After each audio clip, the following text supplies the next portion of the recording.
Здравствуйте, меня зовут Евгений Вязов. Я работаю в клинике доктора Елистратова в должности врача-ортопеда и врача-имплантолога. В наше время имплантация зубов является одним из ведущих методов протезирования, восстановления целостности зубных рядов. Это связано с тем, что неуклонно покупательная способность нашего населения все равно растет. Я считаю, что отсутствие одного зуба – это прямое показание к имплантации. Если присутствует плохо пролеченный зуб, и по каким-то показаниям его не удается пролечить, конечно, лучше произвести экстракцию зуба, удалить его. И через 3-4 месяца установить в удаленном месте, в месте удаленного зуба имплантат. Допустим, если при исправлении прикуса приходится смещать зубы и образуются, допустим, какие-то промежутки между зубами, мы можем их восполнить имплантатом. Металлический корень не подвержен никаким, так сказать, кариозным процессам, пародонтитам, периодонтитам. В этом контексте можно сказать, что да, имплантант лучше, чем свой не очень хорошо пролеченный зуб.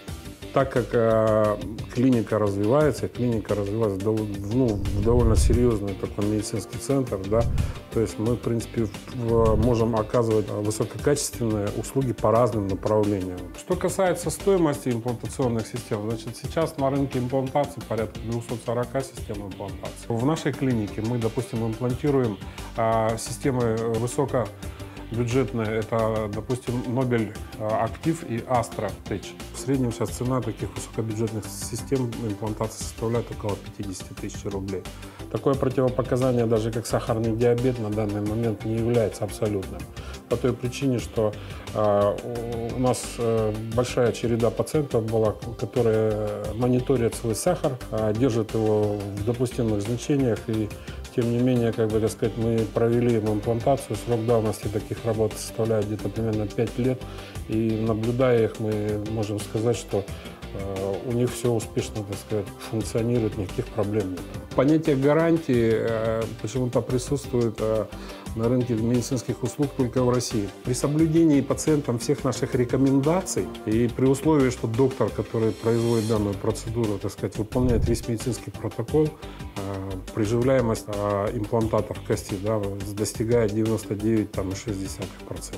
Если пациент нарушает какие-то рекомендации врача, соответственно, мы можем получить и отрицательный результат. Да?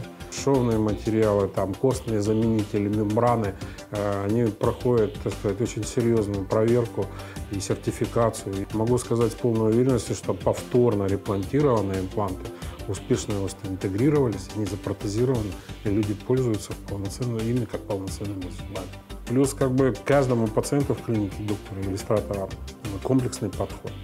То есть мы оказываем услуги не только, допустим, по возмещению отсутствующих зубов, имплантации и исправлению прикуса. Соответственно, люди профессиональные, да, плюс у нас хорошо развито терапевтическое направление. То есть оснащен терапевтический кабинет. Ну и, соответственно, хирургический кабинет очень хорошо оснащен. Мы в состоянии выполнять как пародонтальную хирургию, работу со слизистыми, возмещение, устранение рецессий десны. То есть массу мероприятий можем провести на базе нашего кабинета.